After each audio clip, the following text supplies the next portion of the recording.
So students, let's start with the case 3. That is case 3 here. That is bill is sent to bank for collection. Right? In short, we used to say BFC, bill sent for collection. So let's see the question first, then we'll come to the answer here.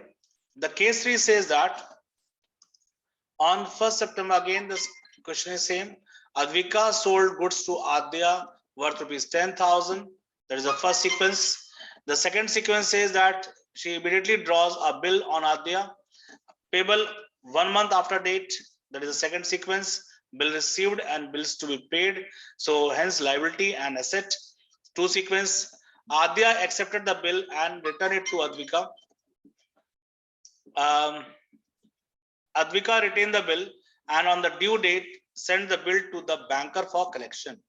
See, banker for collection, you must understand that कि एक form मिलता है from the bank, one form, then this is form is called bill for collection form.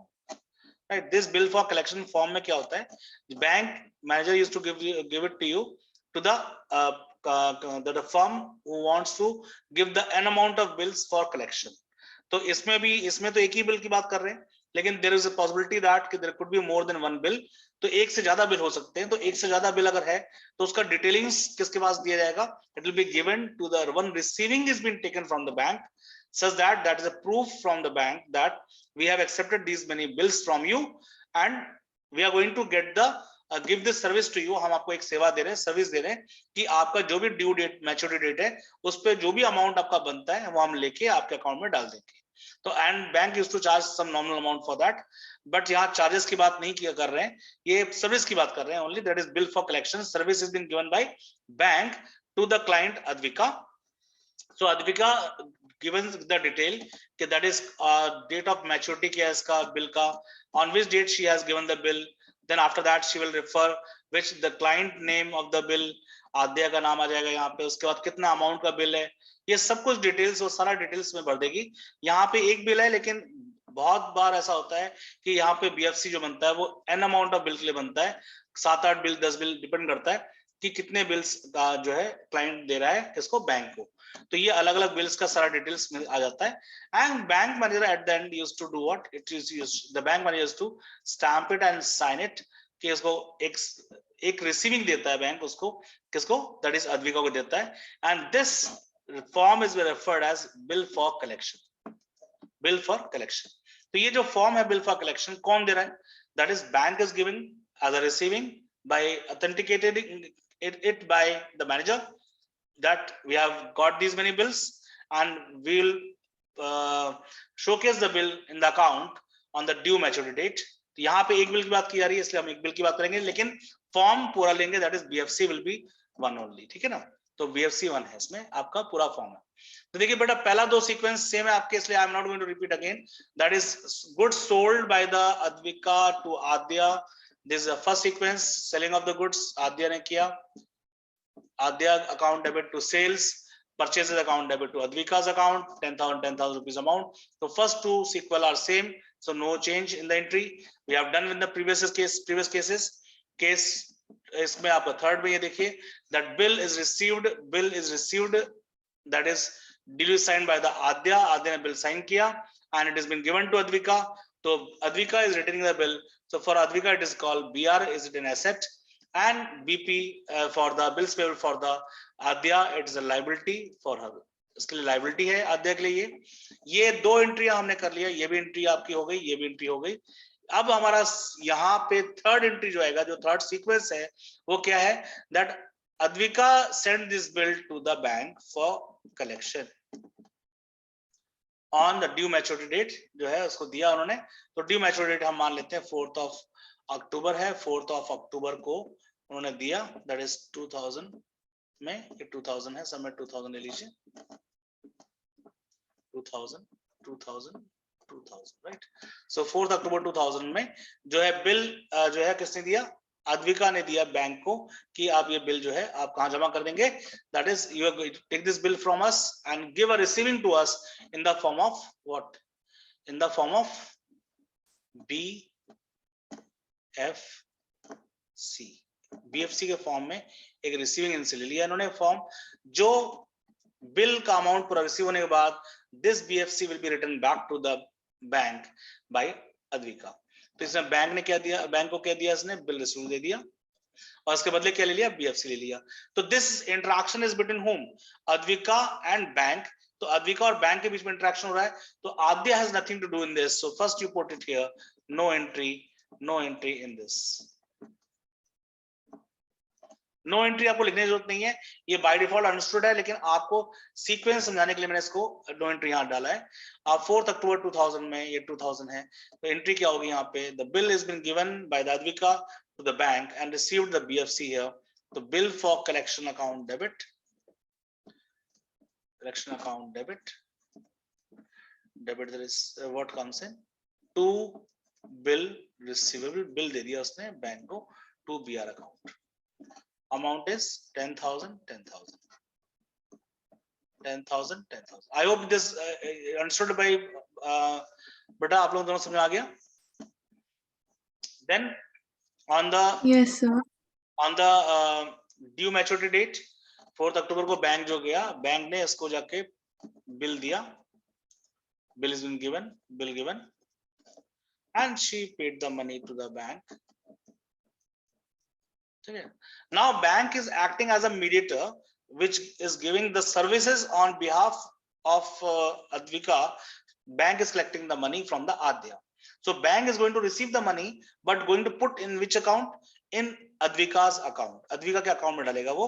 तो bank जैसे पहले वाले में था, बैंक ने ले लिया था, बैंक ने इसलिए ले लिया था कि because already they have given the payment to the, that is Advika earlier only, but in this case the bank is only providing the services on some nominal charges, so the amount what they are receiving from the Adya will be going to be credited in the account of the Advika. Advika के account में credit हो जाएगा। तो उसकी entry हम क्या करेंगे बेटा, यहाँ पे एंट्री देखिए क्या होगा, that is 4th of October 2000, that is bank account debit. Don't write cash account because bank is going to put the money in the bank account only, so bank account debit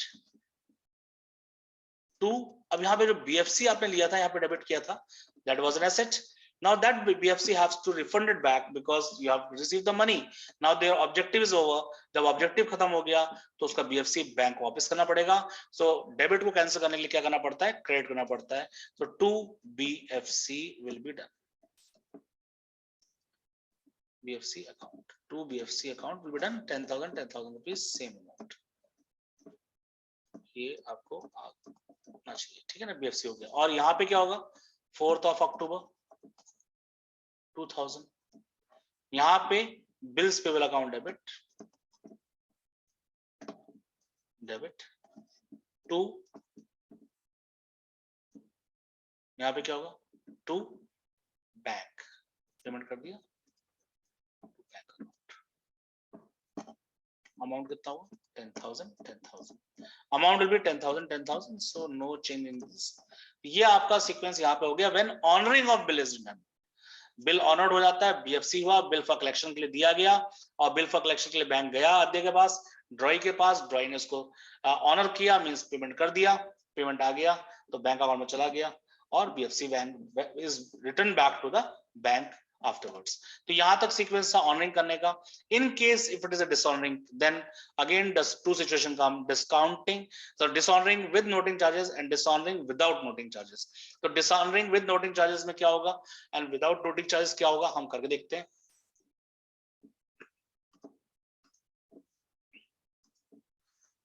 मैं यहाँ पे आपको लिख देता हूँ, डिसऑनरिंग है तो 4th अक्टूबर को अगर डिसऑनरिंग होगा तो उस कंडीशन में क्या होगा, 4th अक्टूबर में without noting charges, without noting charges में तो सिंपल यही है, बिल्स पेबल अकाउंट जैसे पहले किया था आपने वैसे ही होगा, bills payable account debit 10,000 rupees to Advika's account, first of all Advika's account, क्यों Advika को, because now 10,000 has to be paid to the Advika, Advika को पेमेंट करना है इसलिए क्रेडिटर बन जाती है, तो bills payable account debit to Advika's account, this is without noting charges वाले की एंट्री है। देन 4th अक्टूबर यहाँ पे क्या होगा, एंट्री यहाँ पे आएगा, दैट इज Adya's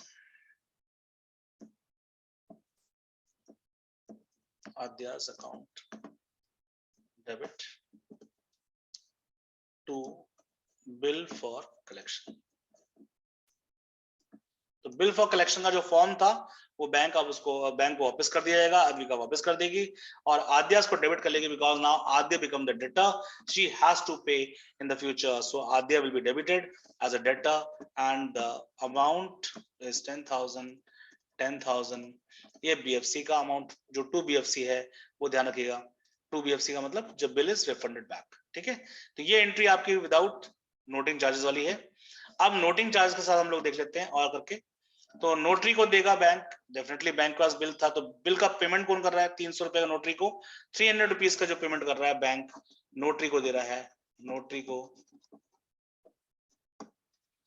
को 300 रुपीज का बैंक ने पेमेंट किया, तो 300 रुपीज का पेमेंट किया है तो 4 अक्टूबर को 2000 में क्या एंट्री होगी, बिल्स पेबल तो उतनी अमाउंट का है इसलिए कोई चेंज नहीं होगा, bills payable account debit that is 10,000 rupees, इसमें कोई चेंज नहीं हुआ।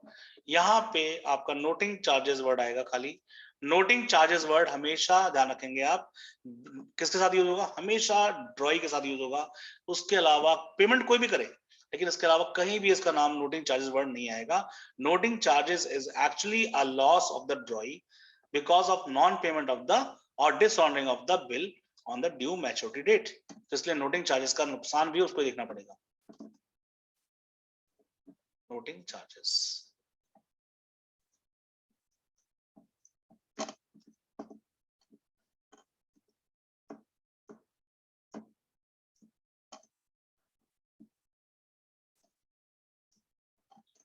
Bills payable account debit, noting charges account debit to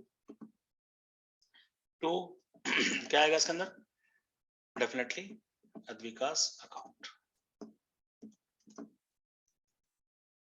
अद्विका's account amount is noting charges, noting charges में गलती से 10,000 लिख दिया है, this is wrong, noting charges आपका 300 रुपीज बेटा, सॉरी 10,000 नहीं है, 3,300 रुपीज है नोटिंग चार्जेस। अद्विका को कितना देना है इसको, now Adya is supposed to pay 10,300 rupees as to be paid to Advika. Now in this case मैं और लिख दे रहा हूँ उसके अंदर भी with noting charges है 4 अक्टूबर 2000, यहाँ पे क्या हो गया, आद्या's account debit